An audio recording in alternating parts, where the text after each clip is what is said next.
All right. Let's see if we can actually go live now. I have done 4,000 of these live feeds on YouTube and never had as many issues as I had in the last 15 minutes of getting this to work. So I do apologize.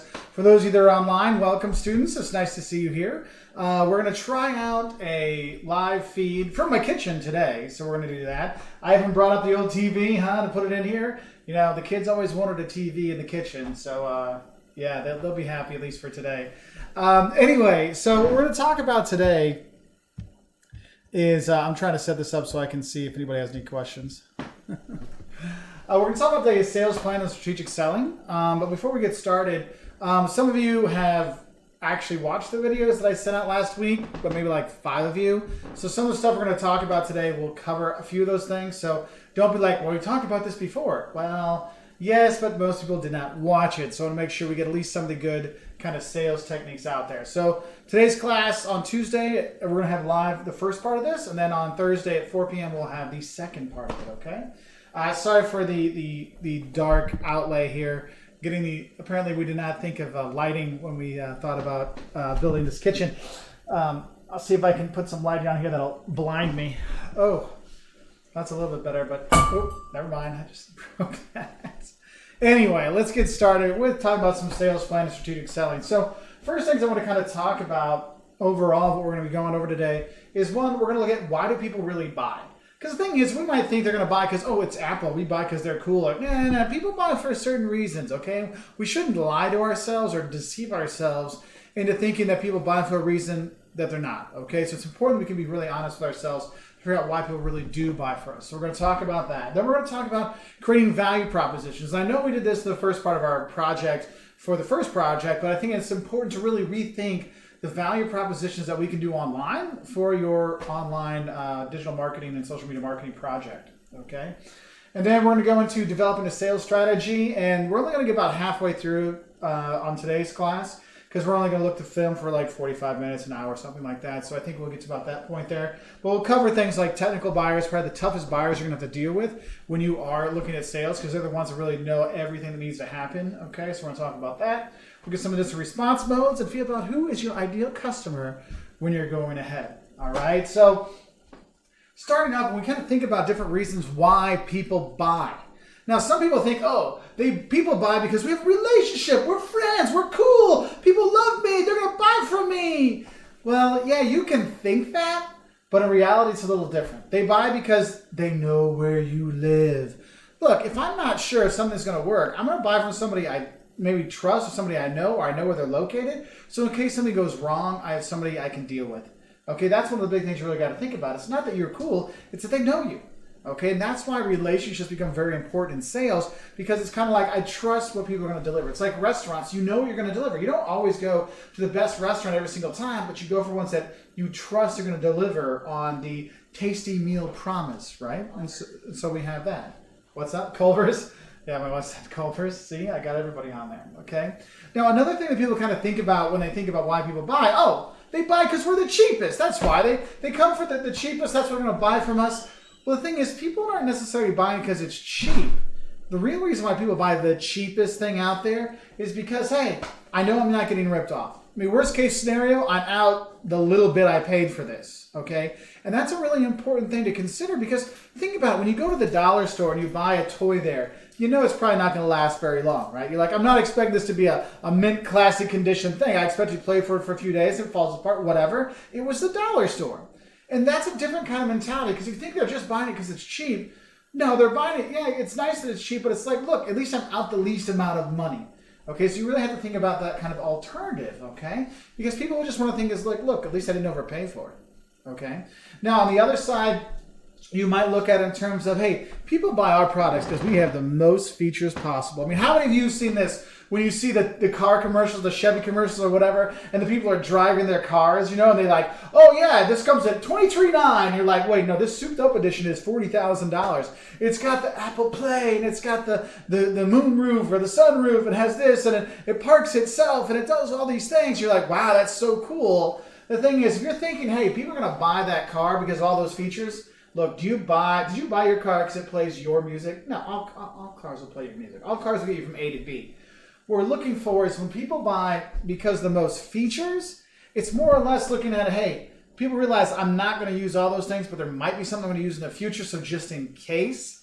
That's why you want to kind of look at is when you're looking at those value propositions, you look at, hey, why might they use that? Why might they want that? And what are all these different features? Who do they connect with? Because no point in talking to me about baby seats because my kids are all big now, right? So they don't use baby seats. I don't need the baby seat pop-out thing, that extra feature. It means nothing to me, okay? But other things do that I might be interested in. Oh, it has the teen driving, so you can track your teen when he drives. I'm like, oh, maybe I will want that. And so you really have to think about it in terms of how people perceive those features. It's not all the features work. It's like, hey, you got to figure out which features are going to really be key to those buyers, okay? That's what's going to really get them to buy.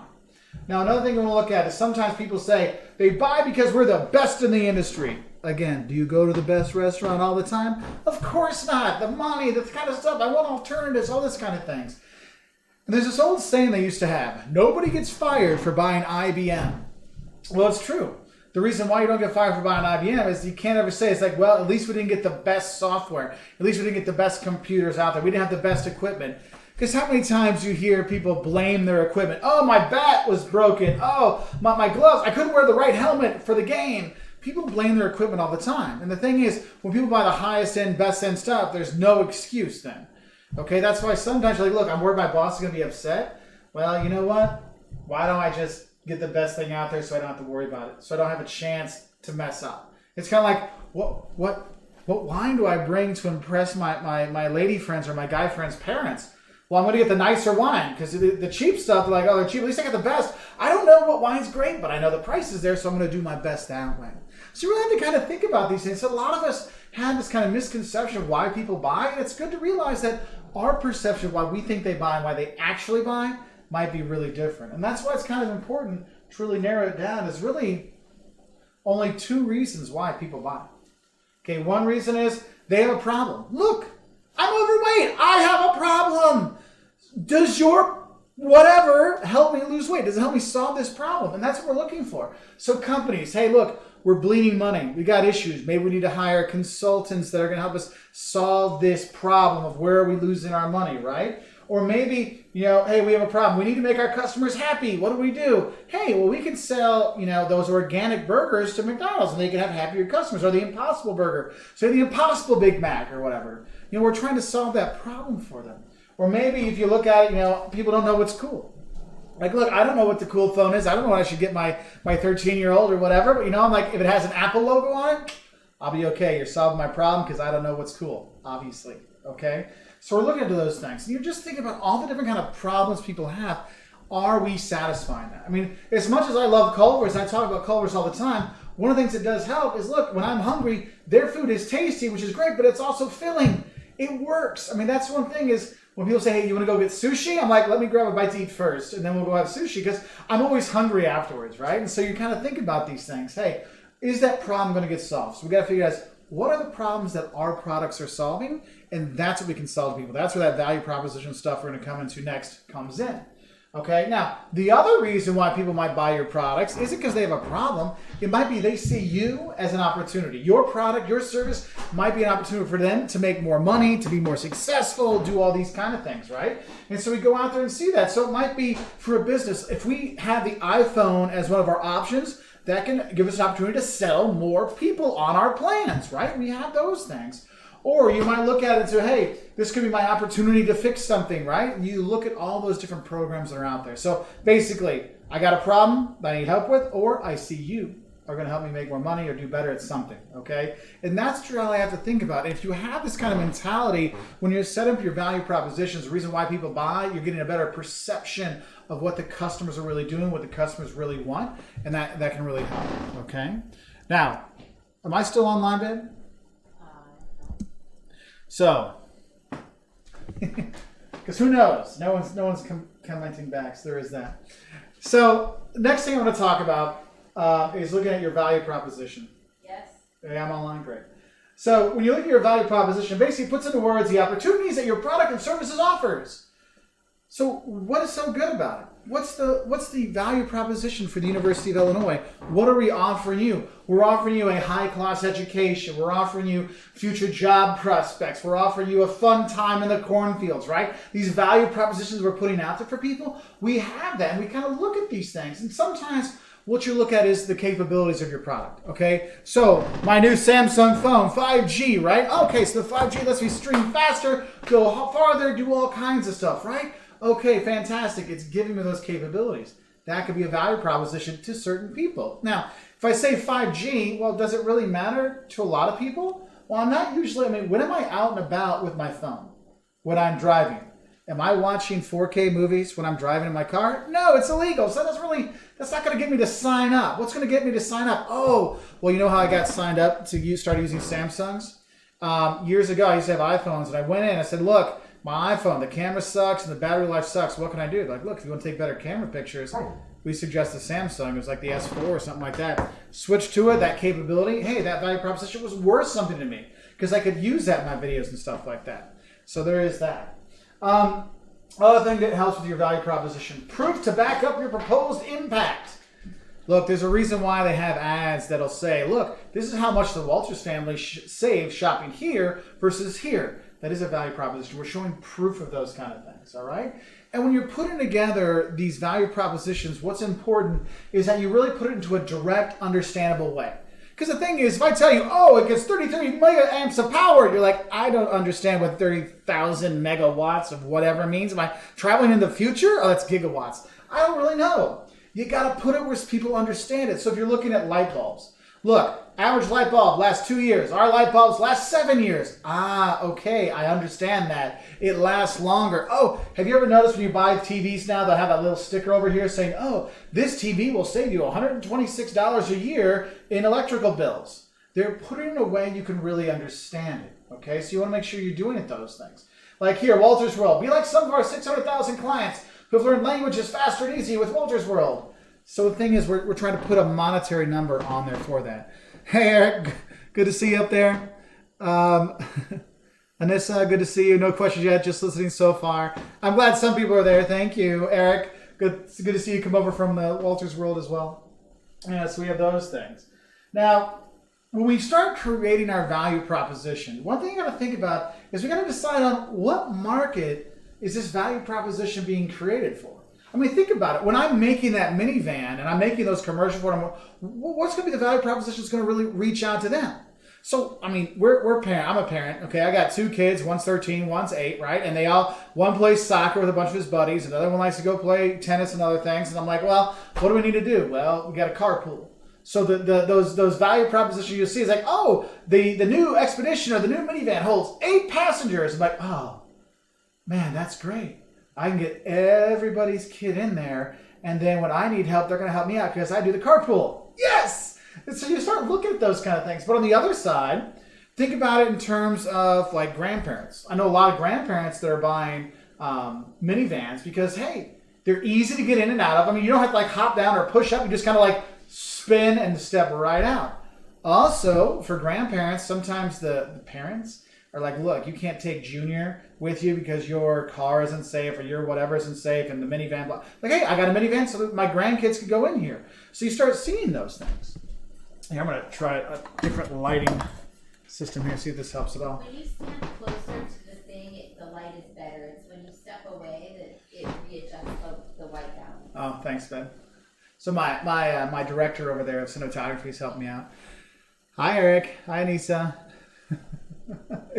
It's okay, Eric. I'm all lowercase. We're friends like that, okay? Now, so how do we come up with these things? Well, one thing you got to think about is we got to research that market. Okay, we got to really research what's really going to click with them. Because if I know I'm going to develop a value proposition for those families, it's going to be safety. It's going to be the number of kids that can get in there, carpooling kind of stuff. Does it have plugs for the back so the kids don't fight with each other over the one plug we have in the back of our car? Can you see why that might be important? And so we start thinking about those. So it could be, maybe it's cost savings or how long the product life is or ease of use. What are those things that are really going to click with people? That's what we got to kind of think about.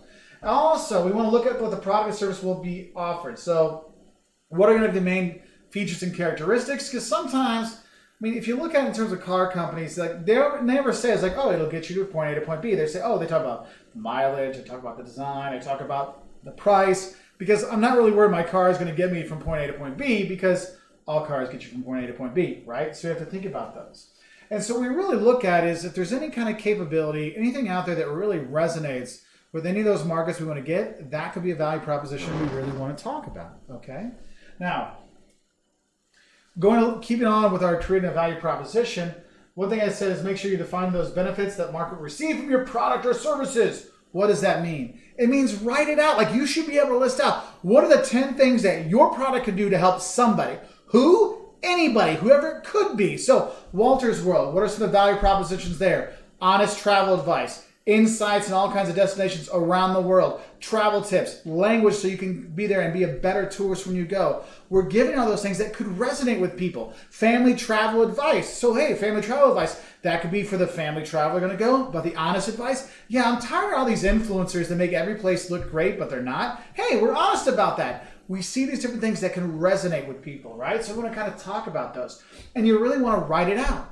Because it's kind of like when you go to Best Buy or Saturn if you're in Germany or something like that. And when you look at the computer, right next to that is that piece of paper, right? And it says, oh, well, this computer is, the ROM is this, the RAM is this, the battery life is this, the speed of the chip is this. They're listing those things out because they know those things signify some value propositions to people, why it's important for them. So for example, for me, battery life and lightness is important for me. That's why I've got my Surface right here that I'm filming this on, because I can edit my videos on there. It's super thin, super light. It actually has a USB plug on the side, and I can put one of those mini micro USBs in the back to give myself another 256 gigs of memory.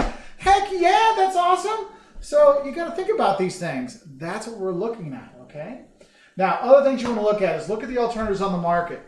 What's your competition doing? Like, what are they offering?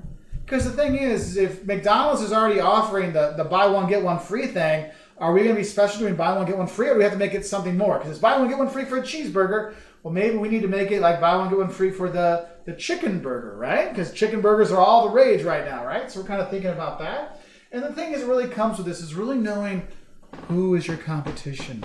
What does your competition do? What does it know? Because the more you know about it, the better you are at fighting them off.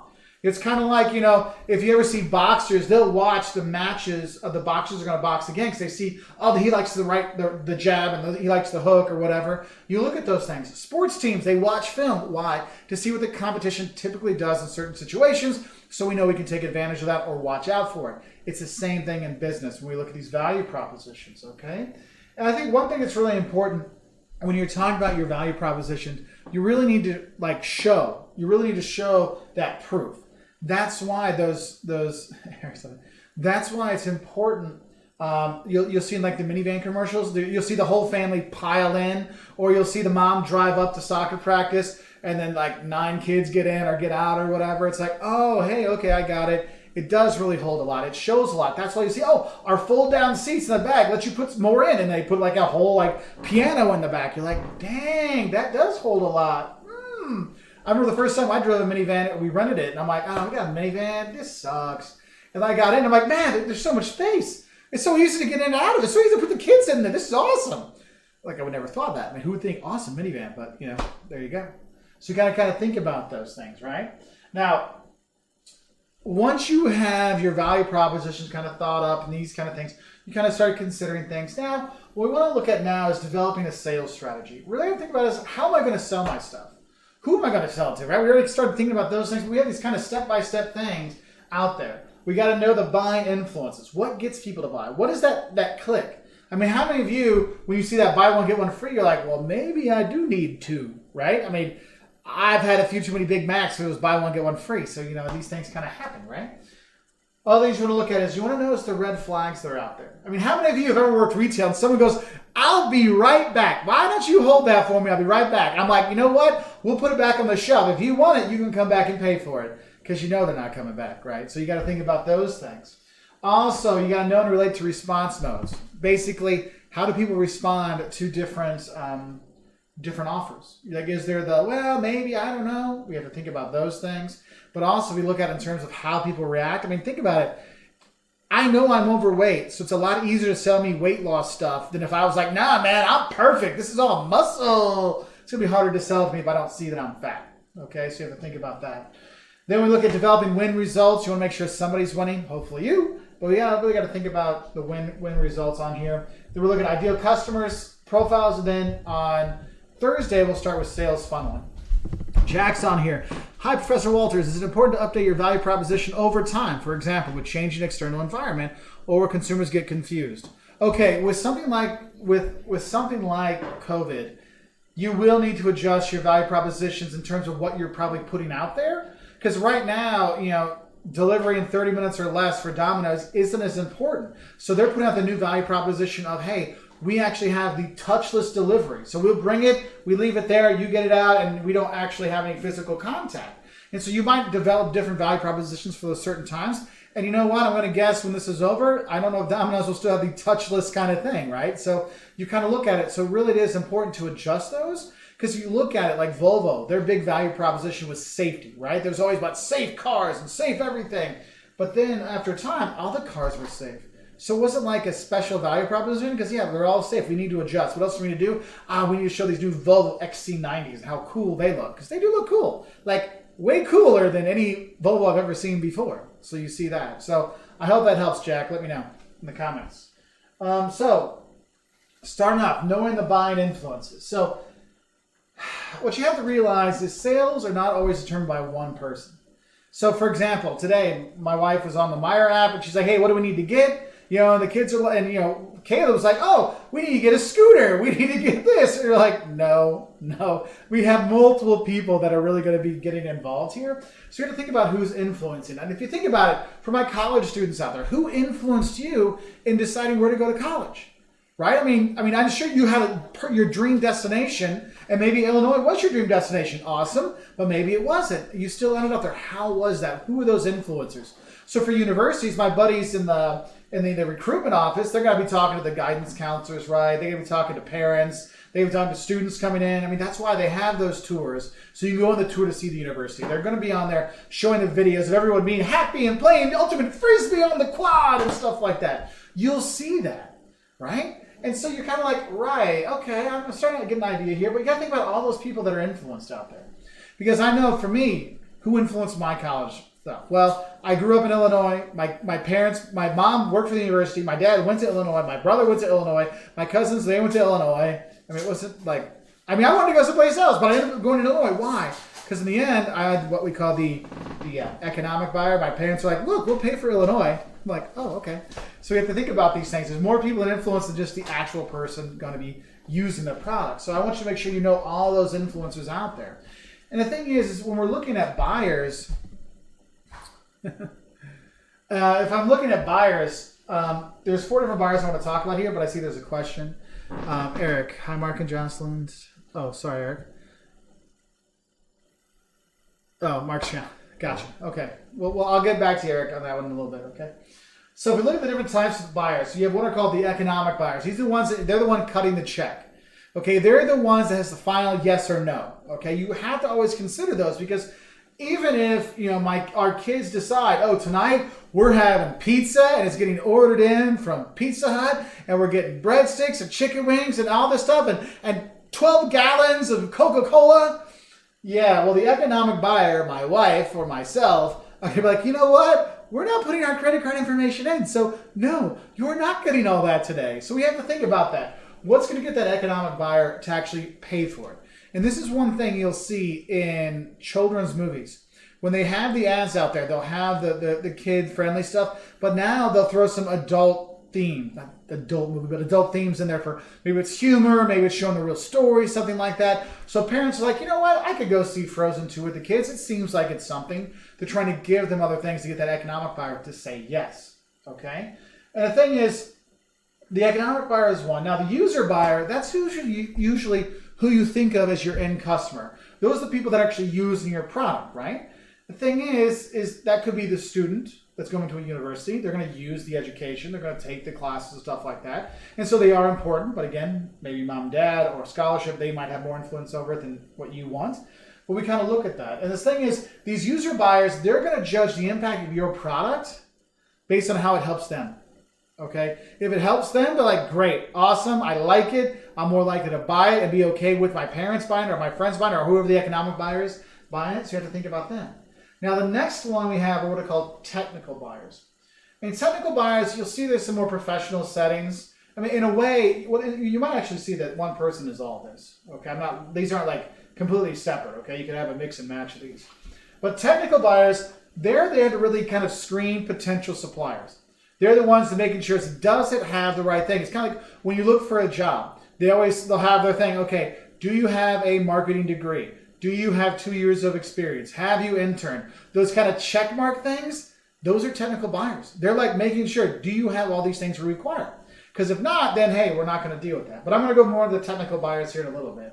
And then you have coaches, which are kind of a buyer that actually help you find other potential customers that they kind of lead you on your way.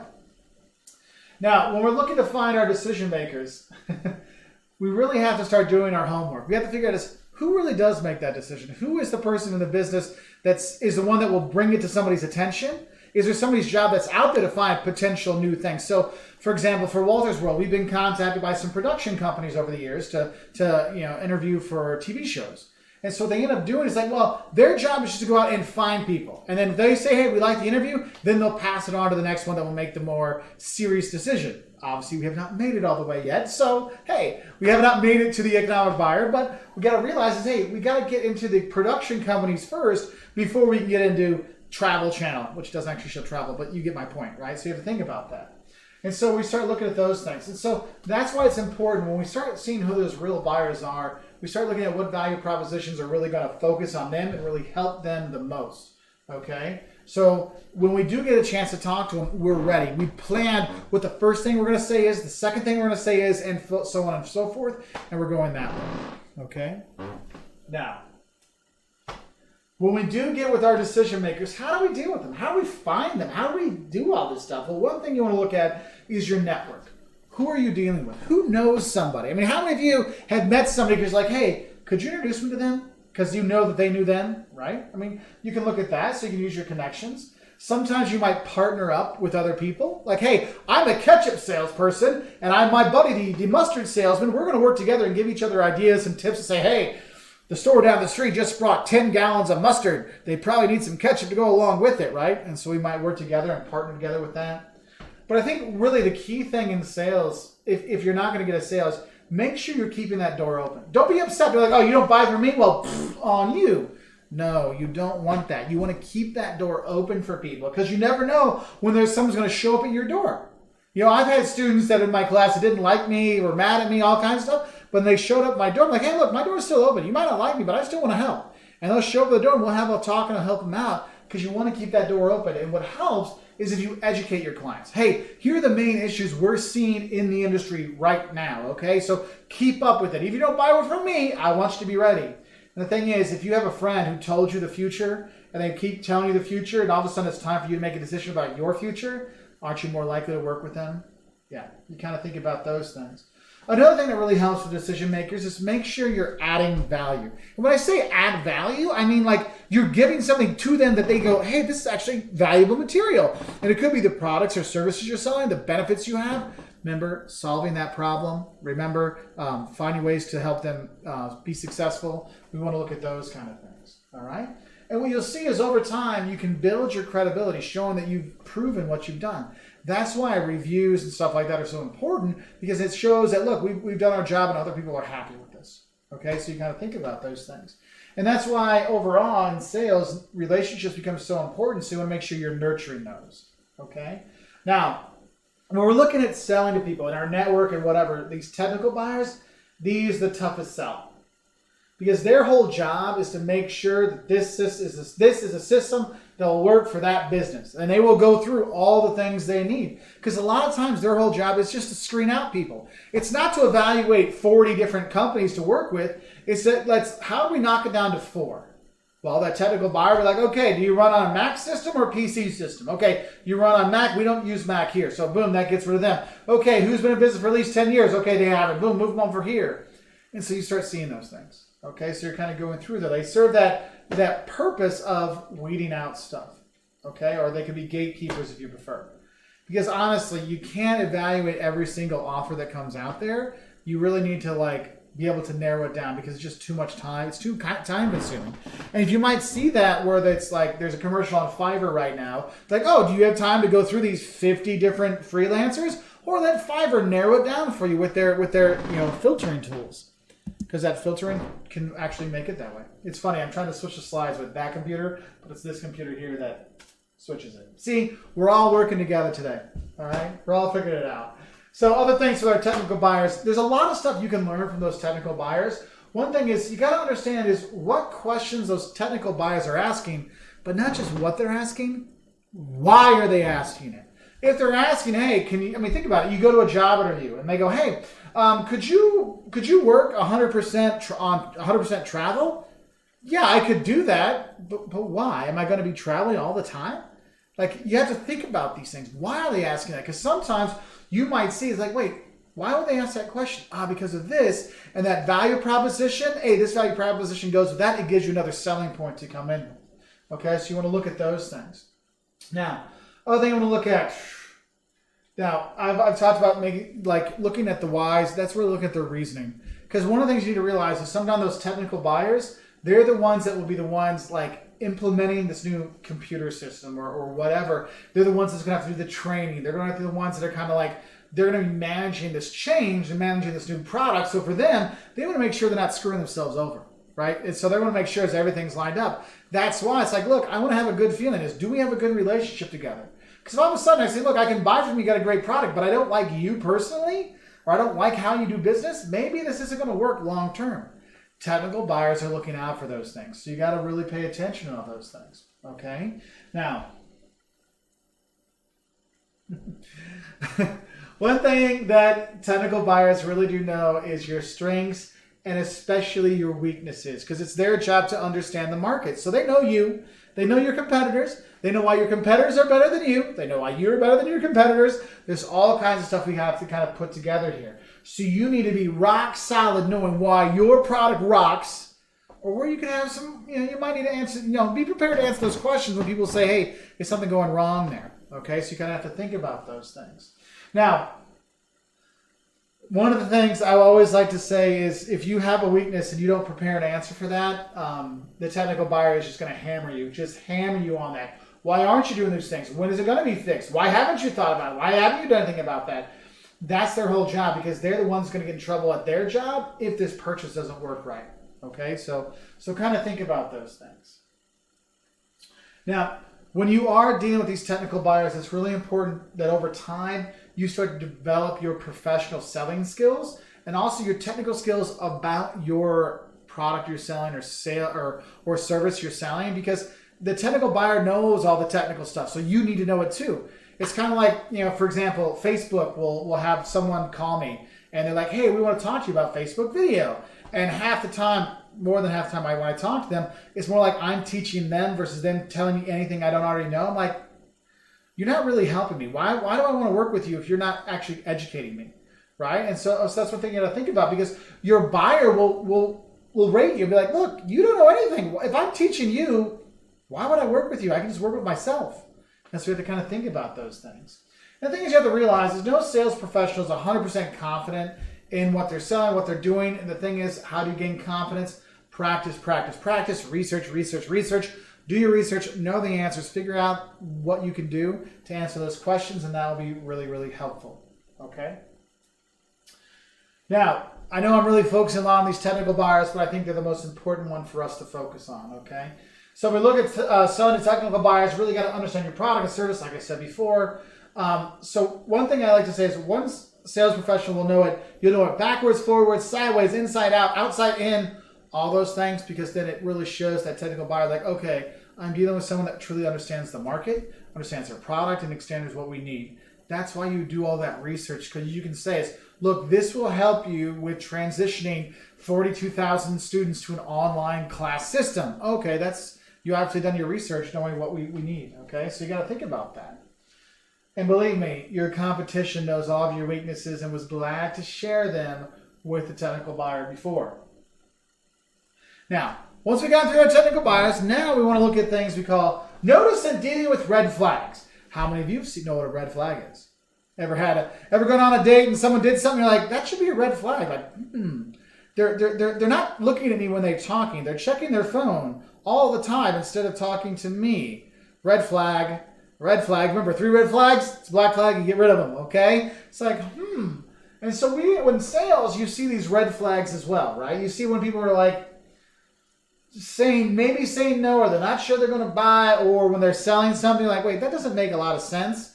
So we got to look at those things. Because you really want to make sure you can notice these red flags beforehand so you can fix those problems, so you can deal with those problems, okay? So one thing that helps sometimes when people like say something like, I don't know if this really works, bring up alternate positions so in line with that red flags. That's what you'll see is like a lot of people say, oh man, this car is too expensive. What do they come back with? Well, we do have leasing options, and the first year is interest free. You might see that with furniture. All these places you go on a holiday weekend, they'll have 5 years interest free, so it's same as cash. Oh, okay, so there's no longer the reason of, I don't know if I want to have that on my credit card kind of stuff. Oh, it's okay, do credit with us. There's no interest rates for 5 years. Well, that will help kind of negate that red flag of, I don't know, it seems a little high. You can talk about those things.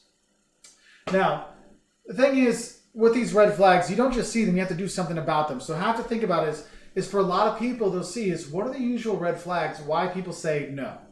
Why don't they want it to happen? And we start looking at those. And we start dealing with those. Oh, they're not buying our product. One, what do they say?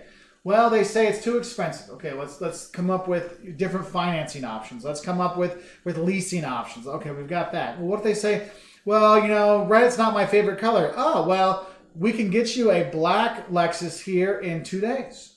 So you're answering, you're kind of putting out those fires, putting down those red flags whenever they come up. And the thing is, if you don't deal with the red flags, people may talk to you a long time, but they end up not buying. So for a long time, Sprint didn't have iPhones, and people would go into the store and say, do you have iPhones? Well, no, but we have all these Samsungs and HTCs and blah, blah, blah. They're like, I'm good. Eventually, you've got to deal with those, okay? Now, some red flags that might work either way, from the sales perspective or from the purchaser's side of it. Like me selling something or me buying something, there's going to be 2 different ways you look at red flags. One, sometimes you see gaps in logic. So this is one of those things, the old, hey, we're second, so we try harder. What the hell does being second have to do with trying harder? You're in second. What's Ricky Bobby say? If you're not first, you're last, right? And so you have to look at that and go, hey, you know what?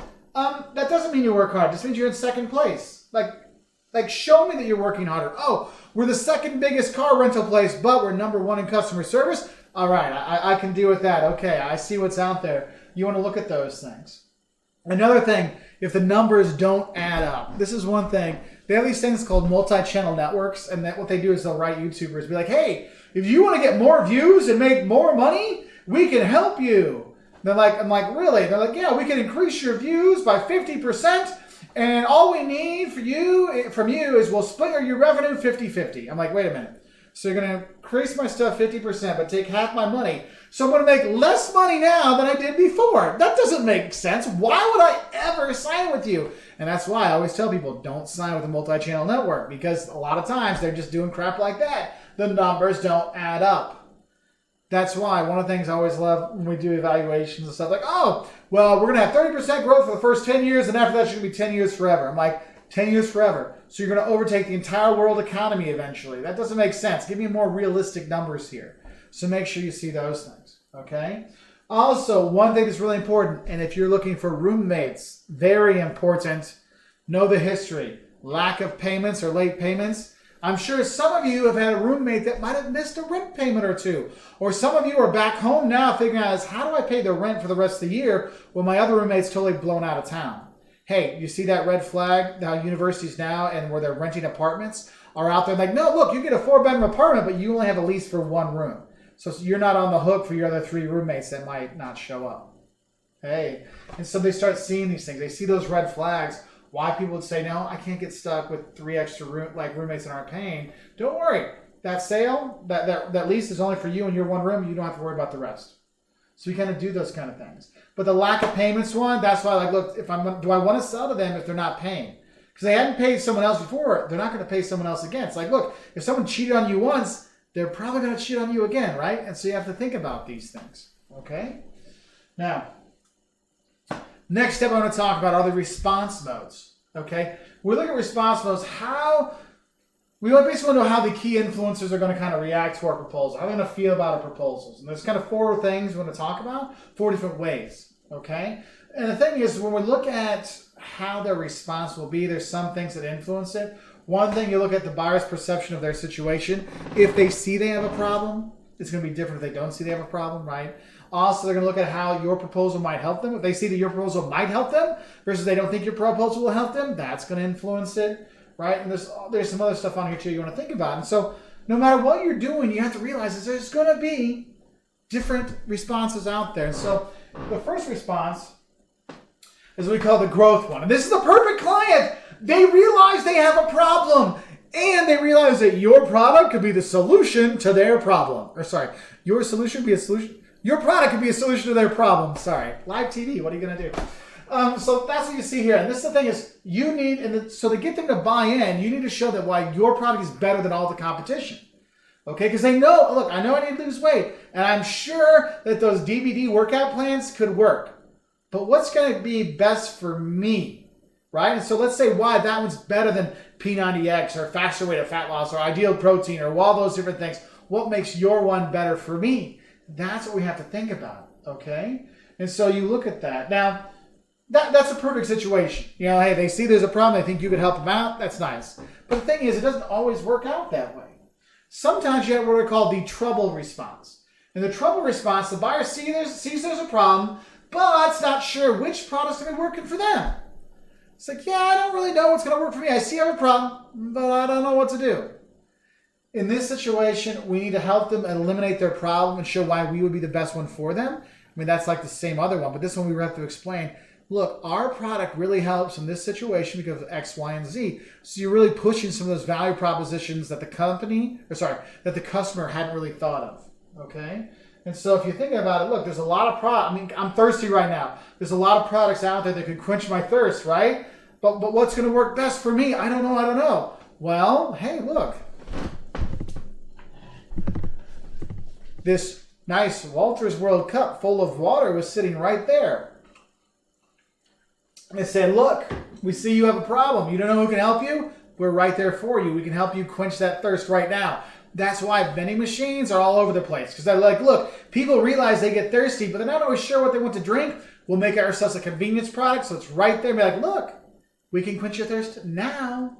Boom. So we have that.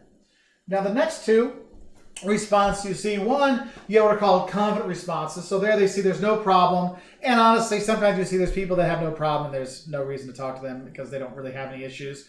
And we need to realize that. Okay, again, maybe one day it's different, but right now there's no real problem. Okay, but then what you might see, though, sometimes what we call the overconfident response. These are the clients that don't see any issue. They're like, everything is fine here, nothing to see here, move along, nothing to see here. And you start to realize that, wait a minute, this isn't just an issue. Like, you will have an issue. Like, as the seller, you're saying, no, you will have an issue. And they're like, no, I don't see there's ever going to be a problem.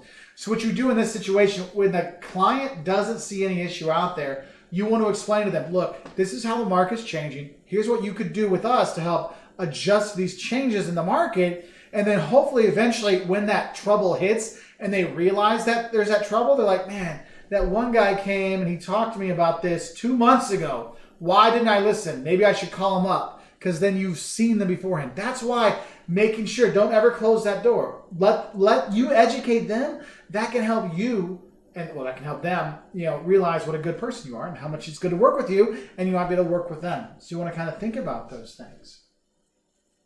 Everybody doing okay? We're about at the 45-minute mark, so I'm going to get through the win-win results, and we'll maybe do ideal customers, and we'll be done for the day.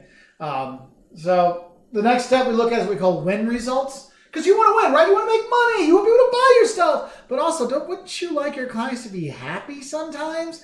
Because unhappy customers don't come back. Happy customers, they come back again and again and again. I mean, that's why I go to El Patio all the time, my favorite Mexican place. That's why I go to Darlene's. I go there and get my custard. That's why I go to Culver's all the time, because they make me happy. They're happy to get my money. We're all winning. We're all happy. It's great. The thing is when you're looking at this, we're looking at long term in terms of long term sales. Because remember, selling once makes you a bit of money. Selling you have a returning client makes you rich, right? So you want to think about those things. And so if we look short term, well, that gives you one thing. If you think long term, you start to treat people differently. I want them to come back again and again and again. That's why you have a very different experience going to a car dealership, like a new car dealership, than versus going to a used car sales lot. Why? Because the dealer knows, the new car dealer knows that, look, you're buying a new car. You're going to be coming back, right? You're going to come back again and again and again. Like, you're going to start with that Mustang when you're 22, and then you're going to get the Taurus because you got all that work you got to take around with you on your sales job, and then you're going to get the minivan, and then when you realize that you don't like minivans, then you get the Expedition to get the big car. So it works like a minivan, but doesn't look like a minivan. And then the kids are all grown up, and so then you throw in a Mustang for your midlife crisis, and then you get the grandkids, so you get another minivan to drive them around. They say that, look, I can be selling cars to people for a long term. I got to think about this. So I want to make sure they're winning and I'm making money, so we keep this going. Whereas the used car lot, they know that, look, you're not going to stay with me. You're just buying the cheapest car possible, so I need to make sure I can get as much as I can out of you this time. And so I'm going to look for me to win, and if you lose out, I don't care, because you're most likely not going to come back. So it's a very different mentality how you look at things, okay? And so if we look at what's called a win-win result, that's when both sides win. The company, hey, we're making money on our sale, but also our customer, they're satisfied. They're happy. This really works for them, okay? So we do that. On the other side, you might look at what we call a win-lose kind of thing. That's where the seller wins and the customer loses. The thing is, if a customer loses, they're not going to come back. And honestly, where I see this the most is in places like Venice, Italy. I mean, because we do a lot of traveling, we go to Venice a lot, but we don't stay in Venice. We stay out in one of the small towns. We stay in Vicenza. We'll go see our buddies in there and hang out with them. Go to Udine. We'll go to Verona, all kinds of stuff. But we're not staying in Venice. Because we go to Venice, they know that there's 40 million tourists coming through there, or 20 million tourists, there's millions of tourists, because they know no matter how bad they treat you, some other tourist is going to come sit down and come to town the next day, okay? And so you start seeing those things. And so what ends up happening, you have this short-term Venice restaurant thing where they're not giving you the best Italian food. You might not get the best, you still get pretty decent service, but you won't get the best Italian food because they know they don't have to, because then tomorrow, more people are going to show up. That's why if you think about it, look, if I'm only about short-term clients like in tourism, that's why in tourist towns, a lot of times you don't have really great service because they know, you know what, tomorrow more kids are going to be coming to Disney World, ha ha ha. Now I'll give Disney this. They still do a great job in service. So I'm not dissing Disney at all. They do a good job in service. Now another thing you'll look at is sometimes people go with this lose-win mentality in sales, meaning, hey, look, I'm going to lose this time so you feel like you win, so then you come back to buy from me again. That is your low introductory price. Like, hey, the first month's free, with the idea that, look, if first month's free, you'll sign up and then you won't unsign up, and I'll get you for the long term, like it, whether it's Netflix or cable or like the gym memberships and stuff like that. They're looking more long-term game, right? The thing is, you got to be careful with this because sometimes that can work, but if you're going to be doing other things, think about it. I remember when I went to school, the Whopper was always 99 cents, but it's a big deal. Like, look, Whopper, 99 cents, the 99 cent Whopper. And I remember the first time I bought a Whopper and it wasn't 99 cents. I'm like, whoa, what is this? The Whopper is a 99 cent burger to me, not a $3 burger. What the heck is this? Because they lost so much to win to get me to come to buy other stuff that it kind of hurt them in the long run. So you really got to think about long-term game. What are we going to do here? That's why you'll see some companies never have deals. They're like, look, I'm not going to sell my $6 sandwich for $5 because I don't want you to ever think my $6 sandwich is only worth $5. Okay, so you want to think about those things. And then you have what's called a lose-lose proposal. Nobody likes losing, especially when both people lose. It's kind of like when you go to the store. I mean, how many of you go to the store, you grab stuff, you put it in your cart, and then when you get to the aisle, the checkout, you're putting stuff up there, and then you see that, oh no, someone already opened this. Do you want to buy that? Or it's dented. You're like, I don't want to buy this. So the customer's losing, like, I don't want to buy this.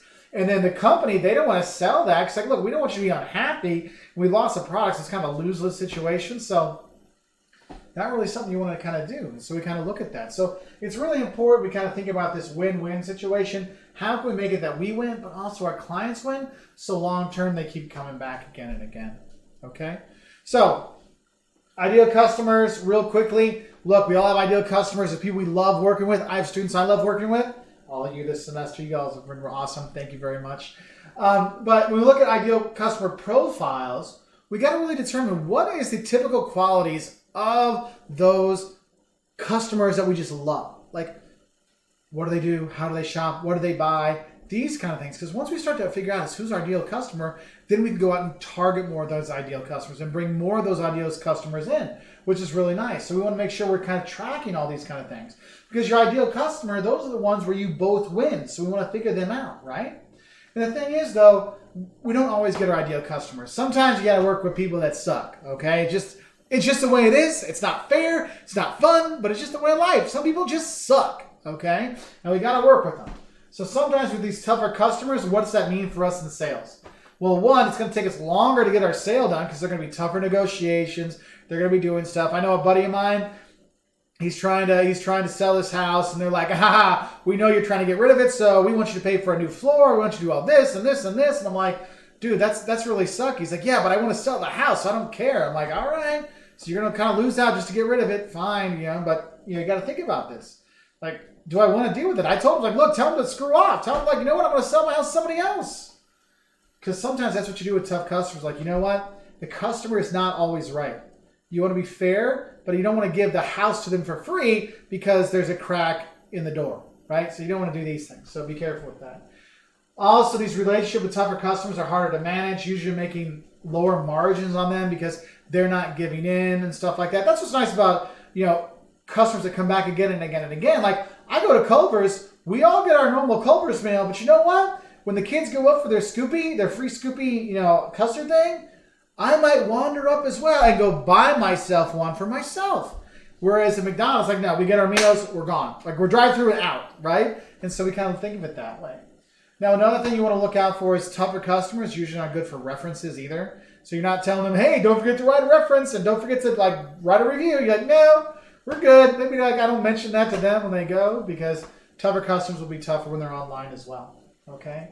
But the thing is you can't always say no to bad customers or tough customers because sometimes you just need the business, especially in tough times like now.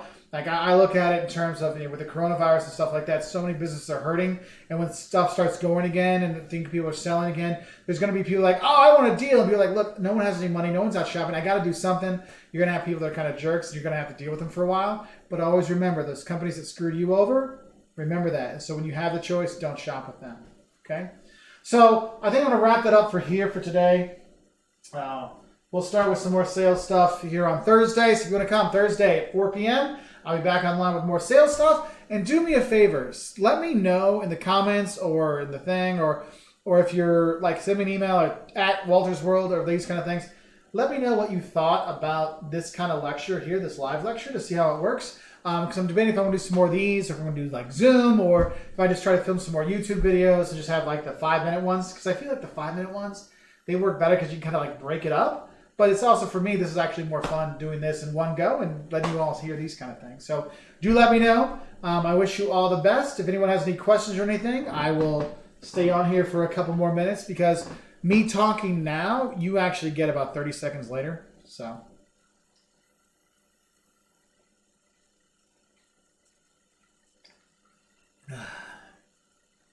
Gui, good to see you, buddy.